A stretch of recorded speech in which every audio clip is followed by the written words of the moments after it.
दर्शकबिन नमस्कार। केन्द्रबिन्दु अनलाइन टिभीबाट हरेक दिन बेलुका प्रसारण हुने केन्द्रबिन्दु न्यूजमा तपाईँ सम्पूर्णलाई स्वागत गर्न चाहन्छु। म छु सिमरन स्याङ्गो तामाङ। केन्द्रबिन्दु न्यूजमा हामी दिनभरिका टप 5 खोजमूलक तथा महत्त्वपूर्ण समाचारहरू सम्प्रेषण गर्ने गर्छौँ। सुरु गरौँ आजका समाचारहरूका प्रमुख शीर्षकहरूबाट। बजारदेखि सार्वजनिक यातायातमा समेत बढ्दो भिडभाड र हेलचेक्राइ, कम्तीमा 1 मिटरको दूरी कायम गर्न WHO नेपालको आग्रह। एसिड आक्रमण गर्नेहरूलाई दिइने दण्ड सजाय बढाउन सरकारलाई निर्देशन। एसिडको सहज उपलब्धता नहुने गरी कानुनी व्यवस्था गर्नुपर्ने महान्यायाधिवक्ता अग्नि खरेलको भनाइ। सत्तारूढ दल नेकपाका 2 अध्यक्ष बीच आज पनि जुटेन सहमति। ओली सचिवालय बैठकको अडानमा प्रचण्ड स्थायी कमिटीको पक्षमा। सुनको मूल्य 1 लाख नजिक, सिजनमा पनि सुनको बजार सुनसान। र कोरोना कहरका बीच मुलुकभर युरिया मलको अभाव, मल आइपुग्न अझै 1 महिना लाग्ने। जस्तै परिस्थितिमा पनि होन्डा छ सधैँ तपाईसँगै। त्यसैले अब होन्डा हुनेछ तपाईसँग मात्र 1 रुपियाँको डाउन पेमेन्ट वा 1 रुपियाँको EMI वा 1% इन्ट्रेस्ट रेटमा। थप जानकारीका लागि यी नम्बरमा कल गर्नुहोस् वा माथि दिएको लिङ्क क्लिक गर्नुहोस्। होन्डा छ सधैँ तपाईसँगै। शर्माजी, चाउचाउ। कुन चाउचाउ? जसमा फाइदा छ। कसलाई फाइदा? हामीलाई कि ग्राहकलाई? तपाईलाई फाइदा हुने प्रीति चाउचाउ। फाइदा के छ यसमा? फाइदा? चौध मसलाको स्वाद छ, मिठो मिठो याद छ, भोक मिटाउने ताकत छ, वर्षौंको विश्वास छ। बुझ्यो? प्रीति चाउचाउ, फाइदा हुने चाउचाउ। भोक लागेमा प्रीति खाऊ। आजको बुलेटिन सुरु गरौँ कोरोना भाइरसको विश्वव्यापी महामारीको अपडेटबाट। विश्वभर कोरोना भाइरस संक्रमितको संख्या 1,82,60,000 नाघेको छ भने संक्रमणबाट मृत्यु हुनेको संख्या 6,93,000 नाघेको छ। त्यस्तै विश्वभर निको भएर घर फर्किनेको संख्या 1,14,62,000 नाघेको छ। यता नेपालमा संक्रमितको संख्या थप 418 जना सहित 20,750 जना पुगेको छ। स्वास्थ्य तथा जनसङ्ख्या मन्त्रालयका प्रवक्ता जागेश्वर गौतमका अनुसार सोमबार मात्रै 358 जना कोरोना संक्रमण मुक्त भएका छन्। यससँगै कुल निको हुनेको संख्या 14,961 जना पुगेको छ। नेपालमा कोरोनाबाट मृत्यु हुनेको संख्या 57 जना पुगेको छ। अब बाँकी समाचार। नेपालमा यो वर्ष चाँडै मनसुन भित्रिएकाले अहिलेसम्म 96% जमिनमा धान रोपाइँ भएको छ भने छिटफुट मात्रै रोपाइँ गर्न बाँकी रहेको छ। यसरी किसान रोपाइँ सकिएको 1 महिना भित्रमा नै युरिया मलको आवश्यकता पर्ने गर्छ। तर सरकारले बेलामा नै मलको व्यवस्था नगर्दा किसानहरू समस्यामा परेका छन्। हेरौँ पूरा समाचार। सरकारले समयमा नै मल खरिद गर्न नसक्दा मुलुकभर युरिया मलको अभाव भएको छ। कृषि सामग्री कम्पनीले समयमा नै मल झिकाउन नसक्दा देशभरमा युरिया मल अभाव भएको हो। नेपाल युरिया मलमा पूर्णतः भारतसँग परनिर्भर रहेको छ। रोपाई लगत्तै देशभर कम्तीमा 20,000 टन युरियाको माग रहेको छ। अहिले मुलुकभरका करिब 50 भन्दा बढी जिल्लामा युरिया मल नै नभएको कृषकहरूले बताएका छन्। मल उपलब्ध गराइदिन सम्बन्धित जिल्लाका सहकारी संस्थाहरू दैनिक रूपमा मन्त्रालय धाउन थालेका छन्। अहिले सरकारी अनुदानमा 70% भन्दा बढी रासायनिक मल आयात गर्ने कृषि सामग्री कम्पनी लिमिटेड र 30% अनुदानमा मल आयात गर्ने साल ट्रेडिङसँग पनि रासायनिक मल मौजदात रहेको छैन। सरकारले धान खेतीका लागि सरकारी अनुदानको युरिया मल 71,500 टन आयातको प्रबन्ध मिलाएको, तर ढिला गरी टेन्डर गर्ने र यही बीचमा कोरोना संक्रमणको जोखिम रोक्न लकडाउन गरिँदा समयमा ढुवानी हुन नसकेको कृषि मन्त्रालयले जनाएको छ। मन्त्रालयका प्रवक्ता डाक्टर हरिबहादुर केसीले पनि युरिया मल सरकारसँग पनि मौजदात नरहेको जानकारी दिएका छन्। उनले कोरोना भाइरसका कारण युरिया मल आयात रोकिएकाले अभाव भएको बताए। उनका अनुसार सरकारसँग युरिया मल मात्रै अभाव भएको, तर अन्य DAP र पोटास मल भने अभाव छैन। धान खेतीका लागि कृषि सामग्री संस्थानले 50,000 टन र साल ट्रेडिङले 21,500 टन युरिया मल आपूर्तिको जिम्मा पाएका थिए। यसका लागि गत मङ्सिर महिनामा नै 2 अर्ब रुपैयाँको अनुदान बापतको रकम उपलब्ध गराउने निर्णय भई पुसमा निकासा भए पनि अहिलेसम्म आयात भएको छैन। कृषि सामग्रीले टेन्डरबाट 50,000 टन युरिया रसिया र चीनबाट ल्याउने व्यवस्था भइसकेको जनाएको छ। तर यी दुवै ठाउँबाट युरिया आइपुग्न 1 महिनाभन्दा बढी समय लाग्ने देखिएको छ। साल ट्रेडिङले भने लकडाउन कै समयमा जेठ तेस्रो साता 21,500 टन युरिया भारतको कोलकाता बन्दरगाह ल्याइ पुर्याएको थियो। तर यो पनि अहिलेसम्म नेपाल नआइपुगेको प्रवक्ता डाक्टर केसीको भनाइ छ। आगामी आर्थिक वर्षका लागि सरकारले रासायनिक मलका लागि 11 अर्ब रुपैयाँ बजेट निकासा गरेको छ। यो रकमले 4,50,000 टनभन्दा बढी रासायनिक मल आयात गर्न पुग्छ।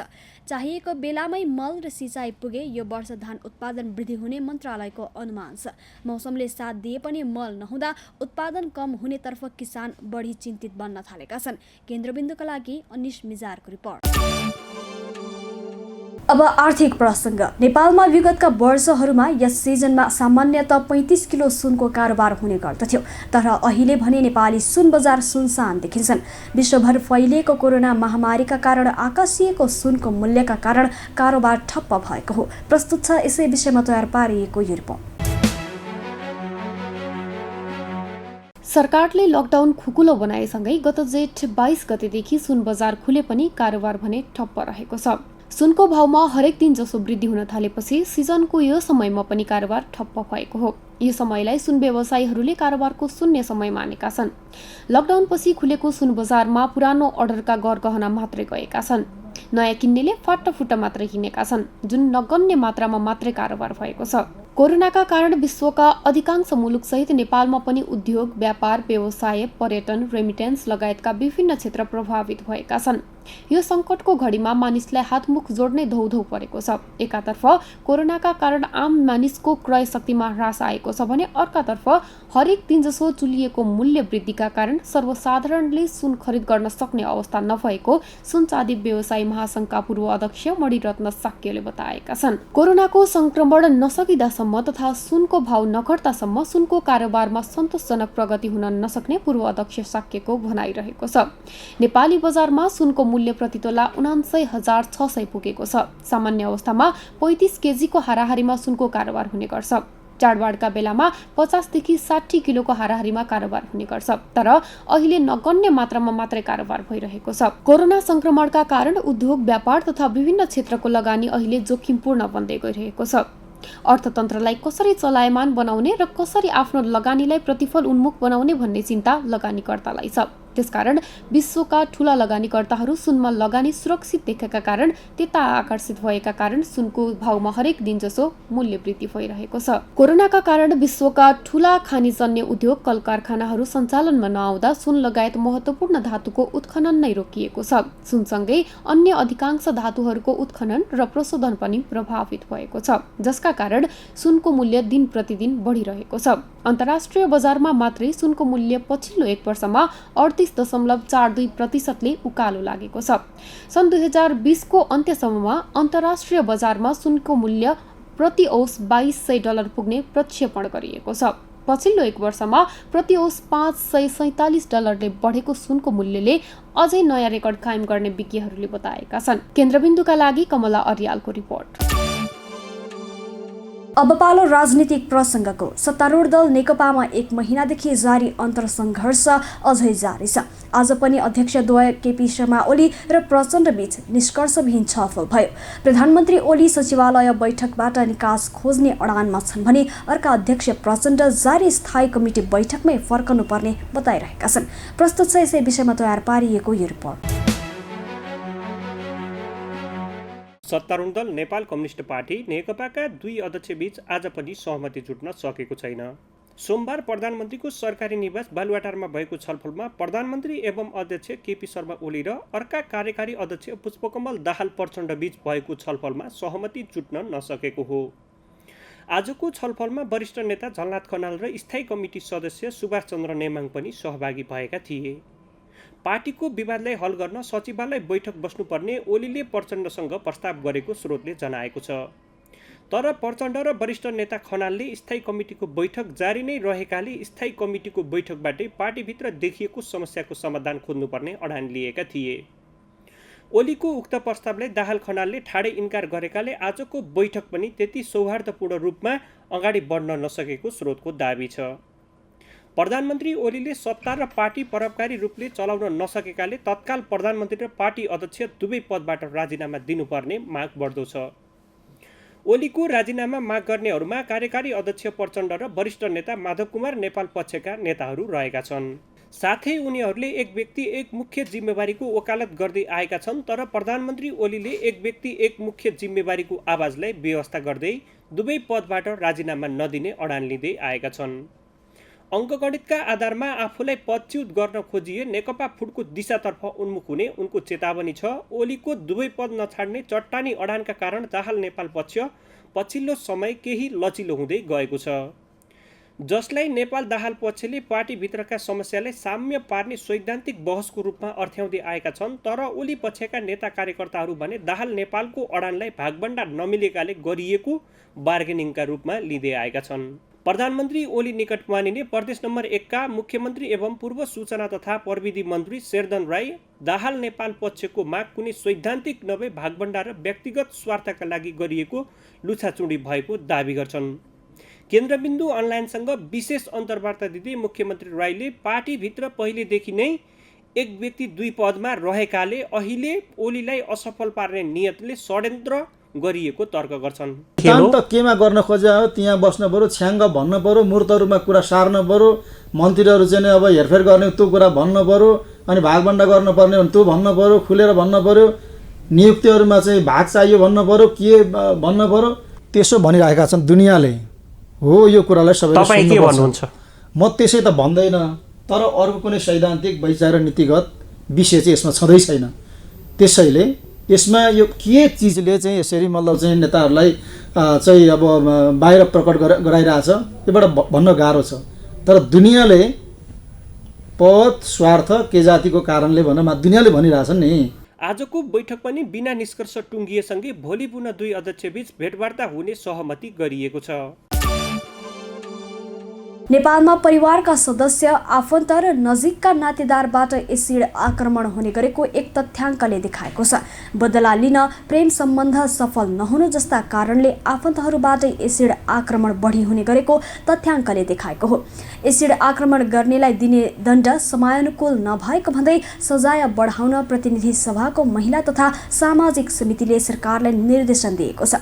हेरौँ यसै सन्दर्भमा तयार पारिएको यो रिपोर्ट। प्रतिनिधि सभाको महिला तथा सामाजिक समितिले एसिड आक्रमण गर्नेलाई दिइने दण्ड सजाय बढाउन सरकारलाई निर्देशन दिएको छ। समितिले सोमबार एसिड आक्रमणका पीडितसँग छलफल गरेपछि एसिड आक्रमण गर्नेहरूलाई दिइने दण्ड सजाय कम भएको निष्कर्षसहित सम्बन्धित कानुनलाई समय सापेक्ष परिमार्जन गर्न नेपाल सरकार गृह मन्त्रालयलाई दिएको निर्देशन हो। त्यसका लागि समन्वय गर्न महिला बालबालिका तथा ज्येष्ठ नागरिक मन्त्रालय र महिला आयोगलाई समेत निर्देशन दिएको छ। समितिले सोमबार एसिड आक्रमणका पीडितसँग छलफल गरेपछि एसिड आक्रमण गर्नेहरूलाई दिइने दण्ड सजाय कम भएको निष्कर्षसहित सम्बन्धित कानुनलाई समय सापेक्ष परिमार्जन गर्न नेपाल सरकार गृह मन्त्रालयलाई निर्देशन दिएको हो। त्यसका लागि समन्वय गर्न महिला बालबालिका तथा ज्येष्ठ नागरिक मन्त्रालय र महिला आयोगलाई समेत निर्देशन दिएको छ। गम्भीर रूपमा शारीरिक क्षति पुर्याउने, अङ्गभङ्ग गराउने वा ज्यान मार्ने मनसायका साथ एसिड प्रयोग गरी आक्रमण गर्ने कार्य जघन्य एवं मानवीयता विरुद्धको अपराध हो। यस्ता घटनाबाट पीडित हुनेहरूमा किशोरीहरू एवं महिलाहरूको संख्या बढी देखिन्छ। एसिड आक्रमणका घटनाहरू आवेश प्रेरित नभई योजनाबद्ध, प्रतिशोधपूर्ण एवं सुनियोजित हुने गरेको पाइन्छ। पीडित र पीडक बीचको प्रारम्भिक भेटको अवस्थामा नै यस्ता घटनाहरू भएको प्राय देखिँदैन। तर दुवै पक्ष बीच कुनै न कुनै प्रकारको न्यूनतम सम्बन्ध विकसित भई कुनै पक्षको अपेक्षा वा माग अर्को पक्षबाट पूरा नभएको वा पूरा हुने सम्भावना नरहेको अवस्थामा प्रतिशोधपूर्ण उद्देश्यले पीडकले यस्ता अपराध गर्ने गरेको देखिन्छ। घटना हुनु पूर्व दुवै पक्ष वा कुनै एक पक्ष उत्पीडनमा पर्ने शंकास्पद व्यवहार वा सम्भाव्य जोखिमको पूर्वानुमान हुने क्रियाकलापहरू, व्यवहारहरू देखिन सक्ने सम्भावनाहरू समेत हुन्छ।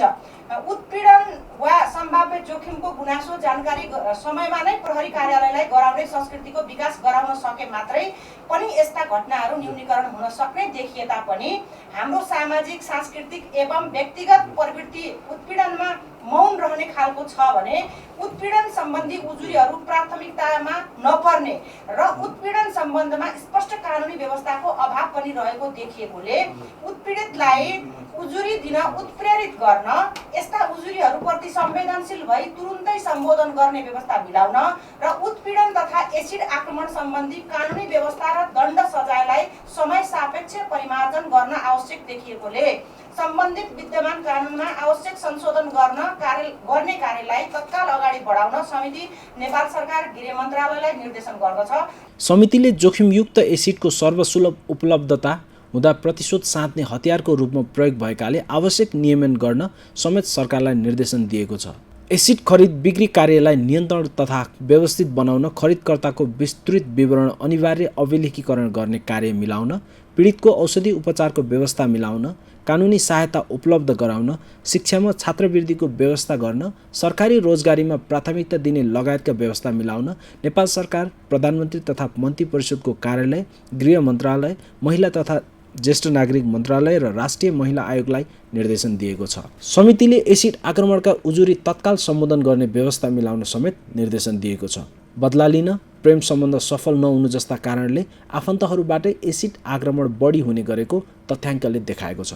प्रहरी महानिरीक्षक शैलेश थापा छेत्रीले पछिल्लो समय लिखित जाहेरी दर्ता भएका 17वटा घटनामध्ये 8वटा बदलाको भावनाले घटेको बताए। प्रेम सम्बन्धमा खटपट आएका कारण 5 र अनुहार कुरूप बनाउने हिसाबले 2वटा एसिड आक्रमण घटना घटेको पाइएको उनले बताए। हाम्रो तथ्याङ्कले भएका सबै एसिड एट्याकहरूमा नेपालको सन्दर्भमा कुरा गर्दाखेरि परिवार अथवा नजिकको नातेदारहरूसँग रिलेट गरेको तथ्याङ्कले देखाउँछ।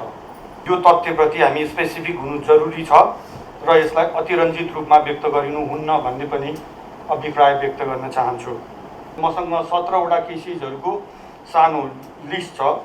त्यसमा चाहिँ हामीले रिभेन्जको हिसाबले 8वटा केस भएको छ, लभ अफेयर्समा भएको विमतिले 5वटा केस भएको छ, अनुहार कुरूप बनाउने हिसाबले 2टा केस भएको छ, जग्गा विवादको कारणले एउटा केस भएको छ र त्यो सानो बच्चा ठुलो भएर मेरो सम्पत्ति खान सक्छ भन्ने हिसाबले डर अथवा त्रासले एउटा केसहरू भएको देखिन्छ। हजुर, प्रदेशको हिसाबले 2 नम्बर प्रदेशमा सबैभन्दा बेसी 6वटा केसेसहरू भएको छ।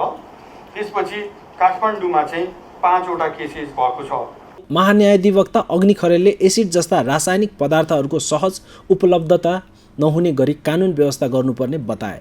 सजिलै बजारमा एसिड प्राप्त हुने भएकाले पनि घटनाहरू बढी घट्ने गरेको उनले बताए। बाहिरबाट आयात भइरहेका छन्, एसिडमध्ये पनि 3-4वटा एसिडका कुराहरू भइरहेका छन् र एसिड जन्य अन्य पदार्थका कुराहरू आइरहेका छन्। बाहिरबाट यदि हामी आयात गर्छौँ भने आयात गर्न मात्रा तोकिरहेका छौँ कि छैनौँ, तोकिएको मात्राभन्दा बढ्ता ल्याइरहेको छ कि छैन, ल्याइरहेको मात्रा बजारमा सबै गइरहेको छ कि छैन, जे प्रयोजनको निम्ति लाने भनिएको छ त्यो प्रयोजन खोल्नुपर्छ कि पर्दैन, एसिड सजिलै प्राप्त गर्नुपर्ने चिज हो कि होइन। बजारमा हामी अन्य खाद्य पदार्थहरू जसरी प्राप्त गर्छौँ, अन्य निर्माणका सामग्रीहरू जसरी प्राप्त गर्छौँ त्यसरी नै प्राप्त गर्नुपर्ने चिज या वस्तु यो हो कि होइन। यदि यो मेरो विचारमा त्यसरी प्राप्त गर्नुपर्ने चिज होइन, यसलाई नियमन गर्न जरुरी छ। त्यो नियमनको पाटोमा सरकारलाई निर्देशित गर्ने काम या सरकारले यो काम यसरी चाहिँ गरोस् भन्ने कुराहरू चाहिँ यो समितिबाट भइदियो भने राम्रो हुन्छ जस्तो लाग्छ। सरकारले एसिडको बिक्री वितरण र एसिड आक्रमण गर्नेलाई कडा कानुनी व्यवस्था गरे एसिडका घटनाहरूमा केही कमी आउन सक्छ। नेपालमा कोरोना भाइरस संक्रमितको संख्या दिनहुँ बढ्दो छ। हिजो आइतबार 246 जना संक्रमित थपिएको मध्ये आज सोमबार 418 जना नयाँ संक्रमित थपिएका छन्। काठमाडौँ उपत्यकामा आइतबार 31 जना संक्रमित थपिएकोमा आज 51 जना नयाँ संक्रमित थपिएका छन्। संक्रमितको संख्या दिनहुँ बढ्दै जानुमा आम सर्वसाधारणको हेलचेक्राइ पनि एक हो। सरकारले लकडाउन अन्त्य गरेसँगै बढ्दो हेलचेक्राइले संक्रमितको संख्या बढेको विशेषज्ञहरू बताउँछन्। त्यसो त सरकारले पनि सर्वसाधारणले थप सतर्कता नअपनाए अवस्था भयावह हुन सक्ने बताउँदै आएको छ। उता विश्व स्वास्थ्य संगठनका नेपाल प्रतिनिधि जोस भ्यान्डेलरले पनि मानिसहरूले आफ्नो व्यवहारमा परिवर्तन नगरेका कारण संक्रमण बढ्दै गएको बताएका छन्। प्रस्तुत छ यसै विषयमा तयार पारिएको यो विशेष रिपोर्ट।